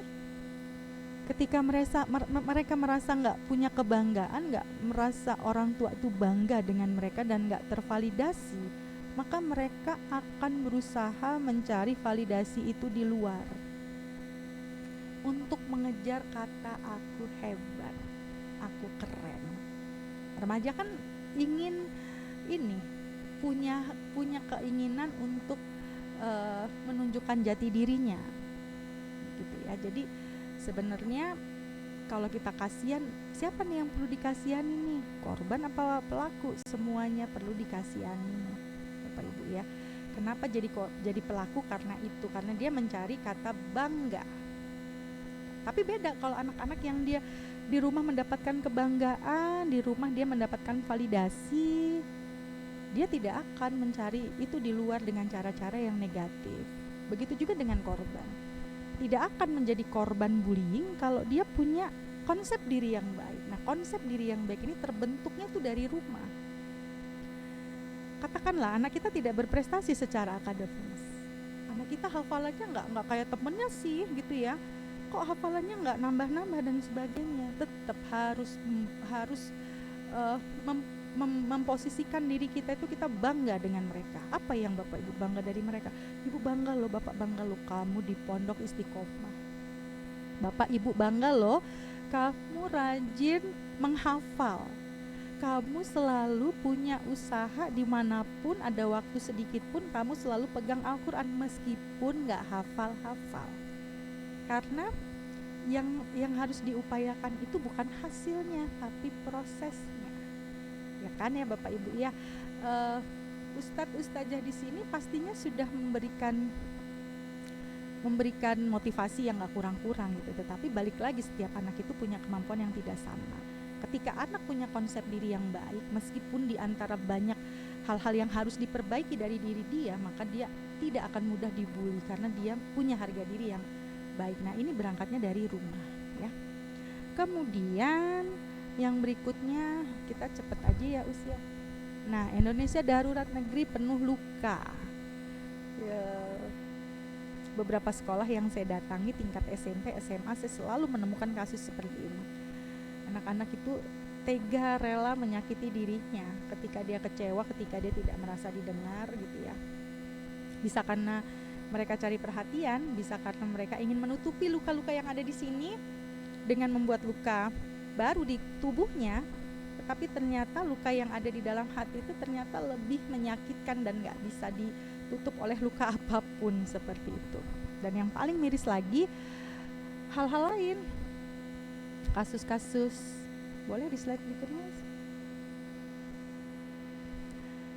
kasus bunuh diri ya, kita nggak usah membahas ini ya. Naudzubillah, semoga anak-anak kita dijauhkan. Kemudian ada kasus lagi yang berikutnya, LGBT ya. Nah, ini fenomena LGBT ini memang menjadi PR banget bagi orang tua. Saya tarik nafas dulu karena saya menemukan banyak kasus, bukan di sini, kasus di luar sana. Kita hidup di zaman di mana anak-anak kita hidup di zaman di mana kita nggak tahu ya, anak kita laki-laki sukanya laki-laki atau perempuan. Begitu juga sebaliknya, anak kita perempuan sukanya laki-laki atau perempuan. Jadi memang sisi-sisi maskulin itu memang harus dikuatkan pada anak laki-laki. Anak laki-laki harus dapat suplai maskulin 75% dari ayah, dan mereka juga harus tetap dapat suplai feminim dari seorang ibu 25%. Silahkan nanti yang anak-anak sekarang lagi di rumah, ya anak laki-laki diajakin nih kegiatan apa nih ya yang kira-kira itu bisa meningkatkan suplai maskulinnya ya. Begitu juga anak perempuan, suplai feminim harus didapat 75% dari seorang ibu, dan 25% tetap harus dapat suplai maskulin dari seorang ayah 25% ya. Jadi harus banyak-banyak kita berdoa, harus banyak-banyak kita mohon sama Allah untuk dijaga anak-anak kita dari kerusakan-kerusakan yang seperti ini. Karena sekarang tuh yang namanya fenomena LGBT itu nggak kelihatan Bapak Ibu. Kalau dulu kan kelihatan tuh ya, kalau sekarang itu tersamarkan, nggak kelihatan. saking banyaknya gitu loh, nggak kelihatan tapi mereka terang-terangan menunjukkan. Bahkan di media sosial pun ada akun-akun tertentu yang mereka memang akun-akun pelangi seperti itu. Nah ini nanti di rumah tolong ngobrol lah sama mereka terkait dengan hal ini ya. Boleh kalau misalnya mereka nanti cerita, meskipun di pondok bukan berarti mereka nggak tertarik ya dengan lawan jenis ya, bukan berarti seperti itu. Jadi bukan membolehkan mereka dekat dengan lawan jenis, tetapi paling tidak memastikan bahwa anak-anak kita dalam kondisi yang normal gitu ya, yang sesuai dengan sunatullahnya, sesuai dengan fitrahnya gitu ya. Oke, selanjutnya yang berikutnya, nah semua masalah ini Bapak Ibu itu nggak muncul ujuk-ujuk. Oke. Nggak muncul ujuk-ujuk, semua masalah itu berawal dan harus berakhir di keluarga ternyata gitu ya.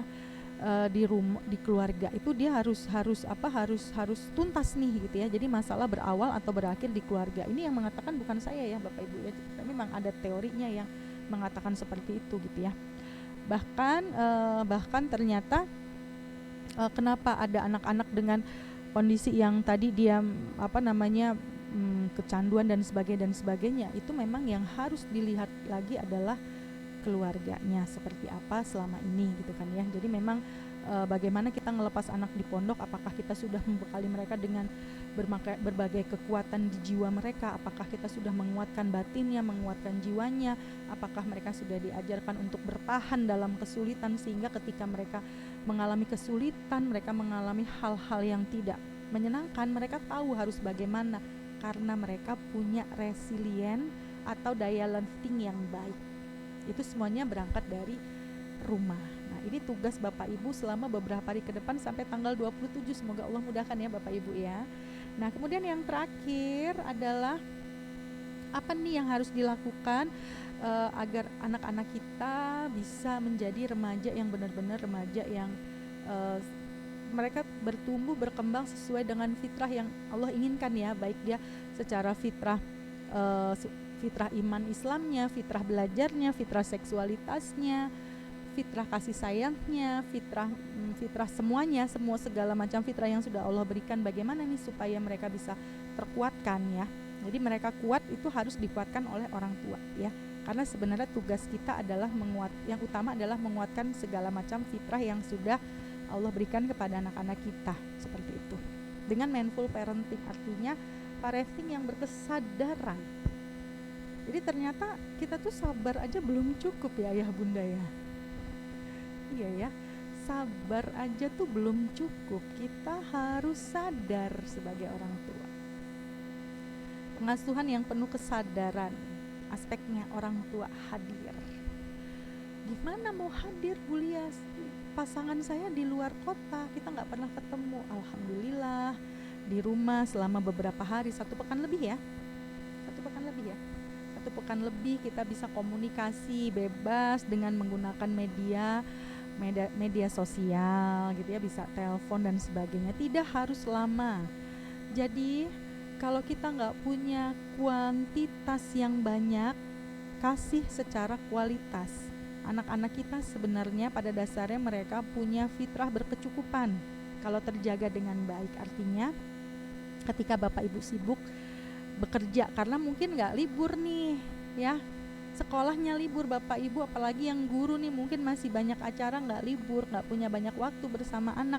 Luangkan waktu bersama anak, ngobrol setengah jam, 1 jam totalitas tanpa ada distraksi apapun, itu akan lebih bermakna daripada 24 jam bersama anak tapi kita nggak hadir. Jadi memang yang menjadikan kita mengatakan orang tua hadir atau tidak itu bukan di 24 jamnya yang bersama, tapi seberapa kita itu mampu menyingkirkan distraksi dan kita totalitas ya Bapak Ibu ya. Jadi hadir. Kemudian keterlibatan ayah dalam pengasuhan. Nah, kemarin itu ada peraturan dari pemerintah untuk ambil rapot itu dilakukan oleh para ayah. Ini sebenarnya menjadi satu usaha bahwa pemerintah sedang menggalakkan bahwa parenting itu tidak hanya tentang ibu tapi juga ayah. Meskipun akhirnya menuai pro kontra ya, karena nggak mudah untuk bisa menghadirkan ayah di sekolah. Ada yang di luar kota, di luar negara, atau mungkin dengan kondisi yang tidak memungkinkan untuk dihadirkan ke sekolah. Ya, jadi keterlibatan ayah ini bisa secara macam-macam, secara emosi, secara secara emosi, atau banyak hal yang bisa dilakukan ya. Karena dari beberapa hal yang pernah saya pelajari Bapak Ibu terkait dengan terkait dengan keterlibatan ayah dalam pengasuhan. Ketika seorang ayah terlibat dalam pengasuhan, setidaknya secara kognisi anak tuh jadi suka dengan sekolah.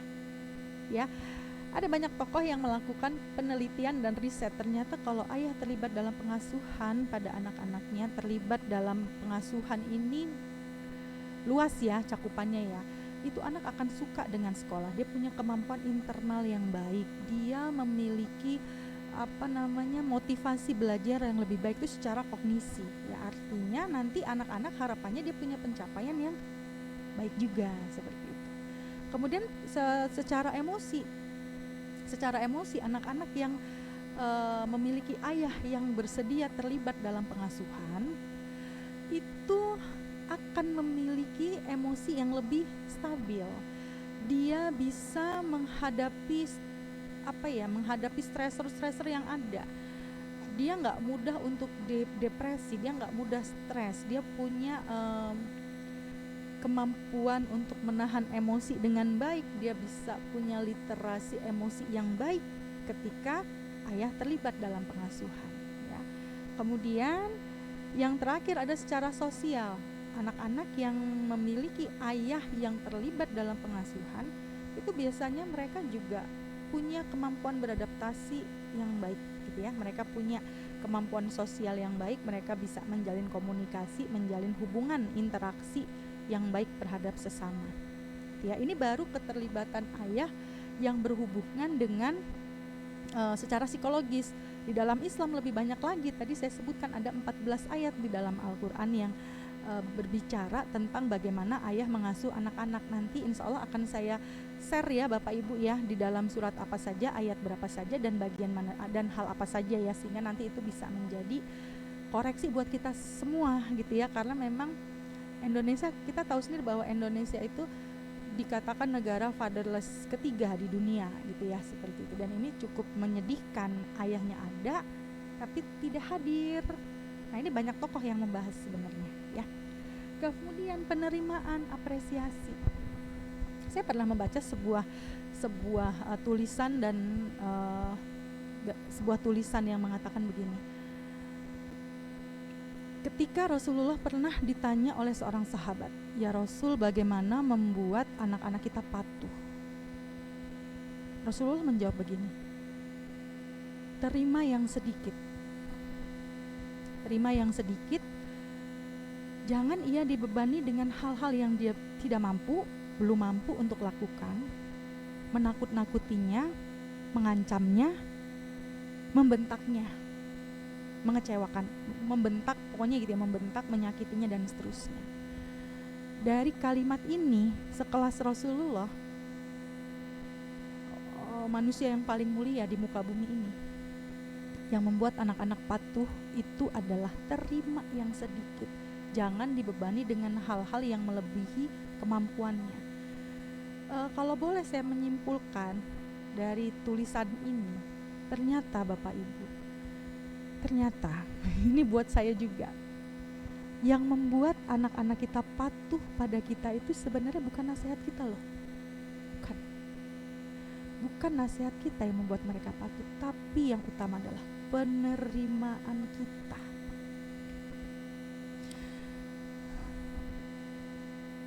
Berapa kali Bapak Ibu bilang terima kasih ke anak?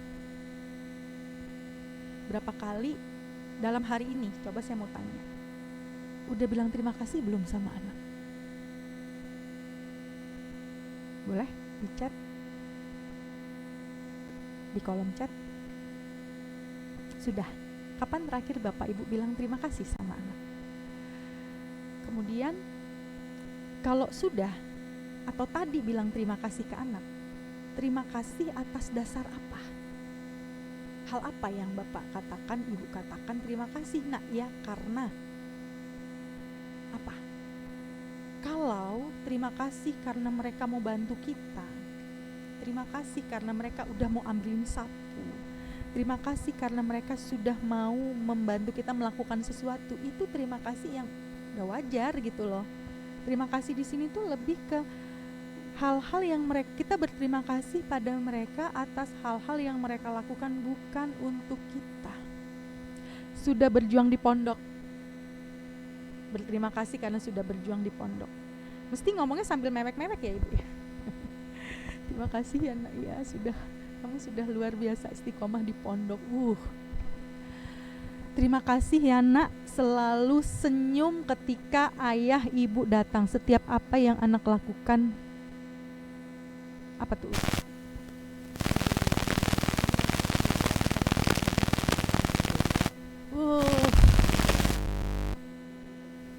Ya.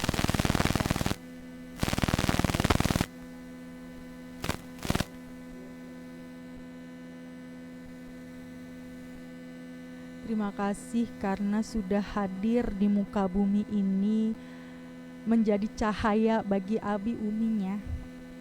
Ternyata jadi teringat saya, bukan kita yang ngajarin anak kita banyak hal, tapi anak-anak yang ngajarin kita banyak hal ya. Dulu kita apa? Dulu kita seperti apa yang membuat kita sabar, belajar sabar itu dari anak-anak. Terima kasih ya kakak sudah sabar sama bunda. Terima kasih ya adek sudah selalu senyum. Terima kasih ya adek sudah selalu sholat subuh tepat waktu. Terima kasih ya mas ya sudah istiqomah di pondok. Terima kasih ya mbak ya, makannya dihabisin, sayurnya dihabisin. Terima kasih pada sesuatu yang mereka lakukan bukan untuk kita, tapi untuk diri mereka sendiri. Itu kita terima kasih. Ternyata itu yang bikin mereka itu patuh. Nasihat kita belum tentu mereka dengar, apalagi kalau nasihatnya tiap hari itu terus sampai mereka hafal titik komanya. Abis ini ngomong ini, abis ini ngomong itu. Luar biasa. Jadi banyak-banyak berterima kasih pada anak-anak kita. Tanpa mereka apa kita? Bahkan mungkin kita tuh dapat rezeki itu rezeki yang Allah berikan untuk anak-anak kita loh. Jadi kita tuh saya berlebihan nggak kalau saya bicara kita itu hidup dari rezeki anak gitu ya. Kadang-kadang nih orang tua suka bilang gini, bunda ini capek cari nafkah, ayah bunda ini bekerja untuk siapa? Untuk kamu ya. Yang saya pernah dengar salah satu ustadz bilang barangkali kita itu memang ngikut rezeki anak, kita hidup dari rezeki anak seperti itu. Jadi Bapak Ibu selama sampai tanggal 27 tangki cintanya memang harus dikuatin. Gak usah yang terlalu harus diajak kemana. Kalau kita nggak punya waktu untuk diajak kemana-mana, anak itu udah dibahagiakan di rumah dengan apa yang bisa kita lakukan, dengan ucapan terima kasih, refleksi gitu ya. Bunda pengen kamu gini nak, ayah pengen kamu begini, kamu pengen bunda gimana, kamu pengen ayah gimana. Jangan sibuk kita pengen tapi kita nggak dengerin anak tuh pengen kita gimana. Coba deh cari waktu, besok Ahad kan Bapak Ibu nggak kerja kan, bikin refleksi. Coba menurut kamu ibu gimana, menurut kamu bapak gimana. Tapi sebelumnya kita juga boleh memberikan penilaian ke mereka. Menurut bunda mas begini, menurut ayah mbak begini, dan seterusnya. Tapi mereka juga harus feedback balik ya, harus memberikan hal yang sama juga ke kita, supaya kita tahu sejauh mana sih prestasi kita itu di mata anak-anak gitu loh ya. Akreditasinya kita sebagai orang tua di mata anak-anak itu seperti apa, dan apapun jawabannya diterima. Meskipun kadang mulut kita pengennya kok gitu sih, menurut dia kok ibunya kok begini sih, kayaknya enggak deh gitu. Meskipun kita sebenarnya pengen protes, tapi cobalah kita untuk menerima dulu supaya mereka terbiasa didengarkan dan mereka merasa bahwa mereka boleh punya suara. Seperti itu ya. Itu ya Bapak Ibu. Kemudian kesadaran emosinya, regulasi, mereka harus kita ya mengajarkan regulasi emosi sebenarnya ya. karena anak-anak itu pasti meniru kita. Jadi kalau saya pribadi kalau ngelihat anak saya panik, dia nyari topi nggak ketemu aja dia panik gitu ya, mana ya topi dan sebagainya.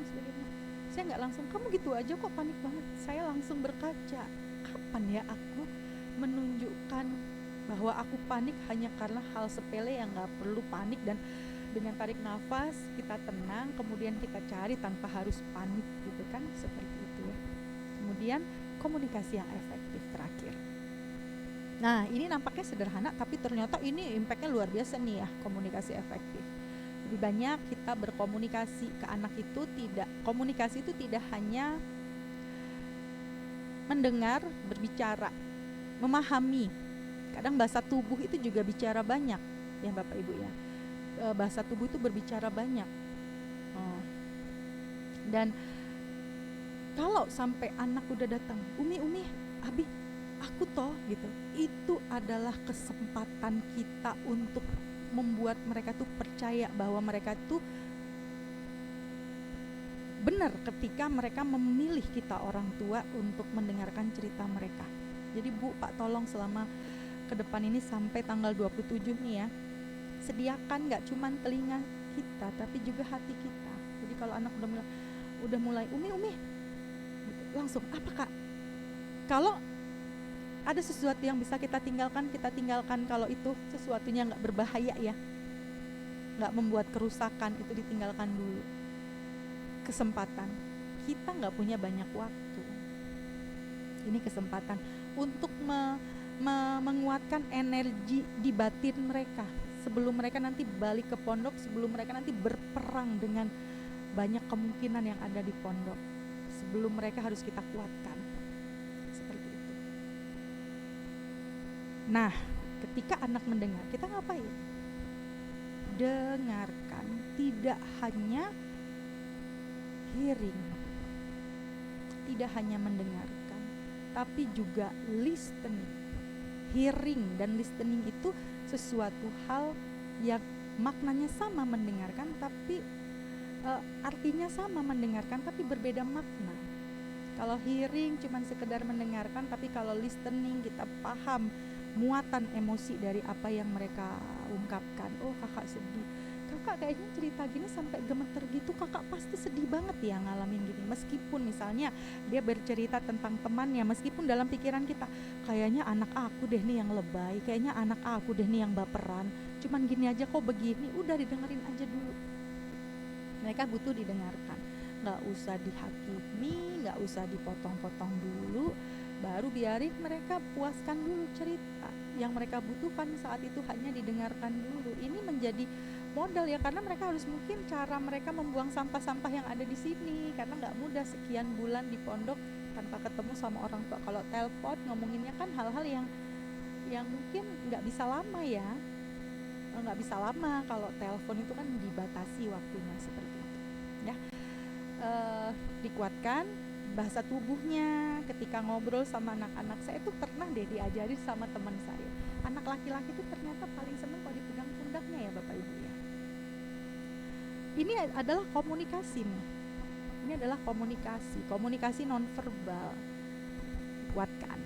Kalau anak perempuan seneng punggungnya disusuk gitu, nanti hormon dopaminnya, hormon bahagianya dia akan mengeluarkan sekresi seperti itu. Mungkin itu ya.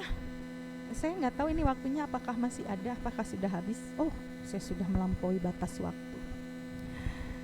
Terima kasih, waktunya sudah habis dan materi saya juga sudah selesai. Kita mungkin ke sesi tanya jawab Ayah Bunda. Silakan.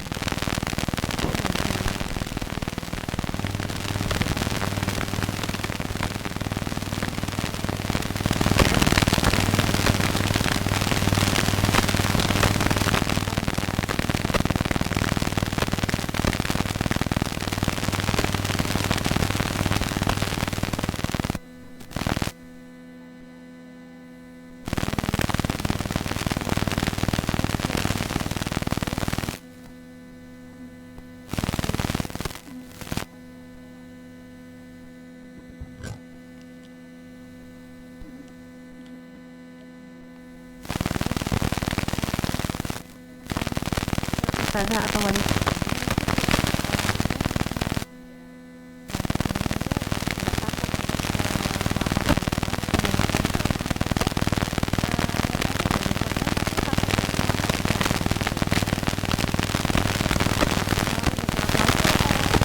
Boleh saya jawab langsung ya Ustazah? Saya takut lupa.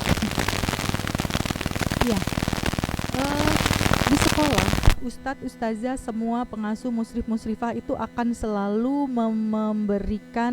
akan selalu berupaya untuk dialog-dialog beliau-beliau ya, menghindari kemungkinan adanya bullying-bullying yang ada di sini. Meskipun sebenarnya bullying itu nggak akan pernah bisa hilang, nggak akan pernah bisa dihilangkan, tapi paling tidak diminimalisir dan paling tidak anak-anak kita itu berani untuk speak up, menyatakan itu, gitu ya. Nah itu gimana cara orang tua menyampaikan kepada anak? Perlu orang tua juga perlu belajar juga nih ya. Mohon maaf, orang tua perlu tahu juga mana sih yang dikatakan bullying, mana sih yang dikatakan bertengkar, mana sih yang dikatakan kenakalan gitu kan. Ada ciri-cirinya kan ya. Kalau memang anak-anak kita sudah mendapatkan perlakuan tidak menyenangkan dan itu berkali-kali dan anak kita nggak merasa berani untuk membuat pembelaan, berarti itu sudah masuk dalam tindakan bullying, karena ada yang pihak yang punya power, ada pihak anak kita yang merasa lemah. Itu dikuatkan gitu ya, itu dikuatkan aja dari rumah. Kamu tidak akan dikatakan cupu dan sebagainya kalau kamu ngadu, tetapi kapan dia bilangnya gitu ya, jangan bukan karena dia sekali dijalin teman langsung ngadu, langsung ngadu. Nanti kapan anak-anak kita belajar untuk jadi anak tangguh gitu kan. Nah anak-anak kita sebaiknya memang dari rumah diajari keterampilan untuk berani menyampaikan ketidaksukaannya ketika dia diperlakukan tidak adil oleh temannya. Aku gak suka lo kamu gituin, aku berani lo ngebales kamu. Ajarin mereka untuk gak takut gitu loh Bapak Ibu ya, seperti itu. Mungkin gitu ya Bunda ya. Nanti Ustadz Ustazah di sini juga insya Allah mereka beliau akan selalu berupaya untuk bisa merespon dengan baik setiap laporan dengan cara-cara beliau tentunya ya. Meskipun nggak langsung lapor langsung ditindaklanjuti, karena mungkin butuh tabayun dulu, butuh konfirmasi dan sebagainya gitu, supaya tidak gegabah gitu ya. Oke, lanjut.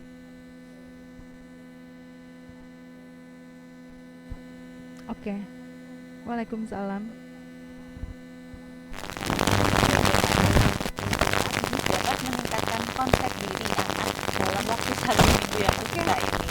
Untuk dapat menjadi bekal anak mampu bertahan dan berespon positif apabila nanti mendapat ejekan atau bully saat di pondok. Semoga tidak ada, sehingga tidak menjadi luka jiwa untuk tumbuh kembang anak pada fase kedepannya.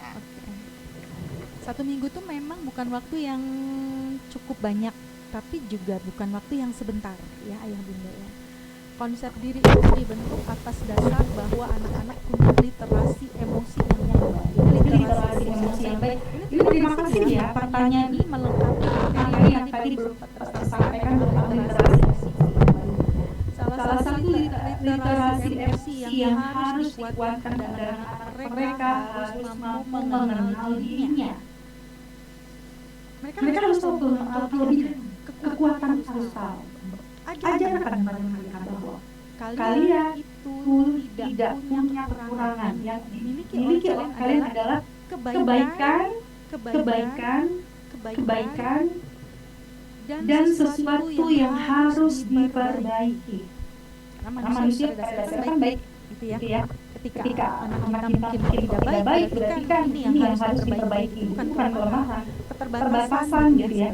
Jadi ajarkan mereka, coba dong kamu Kak, kelebihan kamu apa teman kamu. Aku tuh nggak punya kelebihan loh, Umi. Nah ini Umi berperan nih. Masa sih Umi itu merasa kamu itu kalau nulis cerita itu bagus banget loh. Umi itu merasa kamu itu kalau olahraga di bidang ini tuh kamu bagus banget loh Kak. Kamu bisa merasa kamu nggak punya kelebihan. Umi ngerasa kamu kalau di rumah masakan kamu enak loh dan bisa dinikmati oleh satu keluarga. Itu kan kelebihan. Coba anak diajari untuk punya peta diri mereka. Apa kelebihan aku dan apa hal-hal yang harus aku perbaiki. Nah, kalau udah ketemu, udah kuatkan di situ. Tapi kan aku nggak punya prestasi. Prestasi itu nomor sekian, yang penting kamu istiqomah. Bisa jadi ini nanti akan menjadi kelebihan kamu di masa depan, akan menjadi jalan rezeki kamu dan sebagainya. Kuatkan gitu ya. Jadi tugas orang tua adalah memberikan keyakinan kepada mereka bahwa mereka itu adalah anak yang dibanggakan oleh orang tua. Kalau misalnya secara fisik mereka merasa punya keterbatasan, ungkapkan kelebihan mereka apa gitu loh. Jadi fokus kita pada kelebihan, bukan pada keterbatasan. Fokus pada kelebihan, kemudian fokus pada kelebihan mensiasati keterbatasan, seperti itu. Mungkin begitu ya Bunda ya. Karena konsep diri itu dibangun dari rasa bangga yang dia sadari bahwa orang tuaku bangga terhadap nilai-nilai, terhadap value yang aku miliki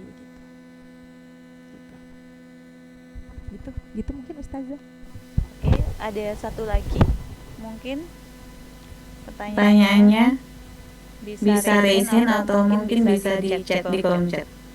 Satu penanya terakhir atau mungkin ada yang ingin memberikan pendapatnya, kami persilakan.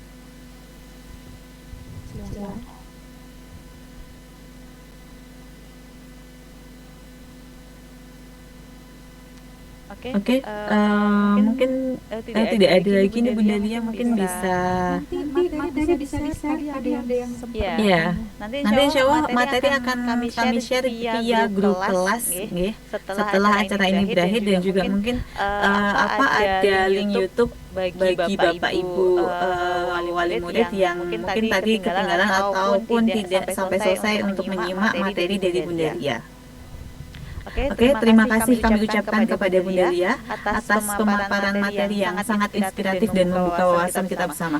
Saya pernah membaca bahwa keluarga terutama ibu adalah madrasah pertama bagi anaknya. Jadi mungkin kesempatan liburan ini bisa dijadikan kesempatan bahwa fitrah pengasuhan 100% kembali ke rumah, yaitu ke orang tua. Jadi sekolah kami hanya support, kemarin juga sudah memberikan link mutabaah, itu adalah support kami sekolah selama liburan. Semoga kebaikan-kebaikan dan kebiasaan wali murid, kebiasaan anak-anak yang di rumah itu sudah yang berjalan di Islam Fikri bisa juga berjalan di rumah, seperti tahajud, tilawah dan lain sebagainya. Oke, terima kasih. Alhamdulillah seluruh rangkaian acara webinar Ihsanul Fikri Smart Islamic Parenting telah kita ikuti bersama. Kami mengucapkan terima kasih yang sebesar-besarnya kepada Bunda Lia atas ilmu dan pengalaman yang telah dibagikan, serta kepada seluruh peserta yang telah mengikuti acara ini dengan antusias. Dan kami mengingatkan kembali, presensi bisa ada di kolom chat Zoom yang bisa diisi, dan juga nanti akan kami bagikan link YouTube via grup wali kelas bagi wali murid yang belum bisa menyimak dengan penuh sampai selesai. Sebagai penutup, marilah kita akhiri kegiatan pada siang hari ini dengan hamdalah dan doa kafaratul majlis. Alhamdulillahirabbil alamin, subhanakallahumma wa bihamdika asyhadu an la ilaha illa anta astaghfiruka wa atubu ilaik. Akhir kata, saya selaku MC mohon maaf apabila selama memandu acara terdapat kekurangan. Wassalamualaikum warahmatullahi wabarakatuh.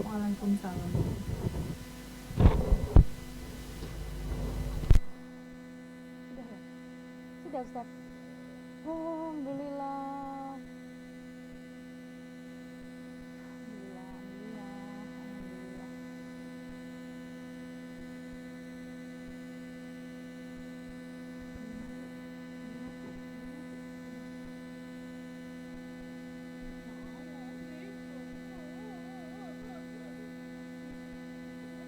Enggak boleh aku juga tadi ada yang belibet, tapi nggak apa-apa, kan tidak ada yang sempurna. Kita ngomong banyak, masa semuanya tertata sih? Aku aja tadi, aku narasumber aja tadi ngomongin hormon aja belibet loh. Testosteron itu paling susah memang, kalau yang lainnya tidak tahu cara kelamin apa gitu.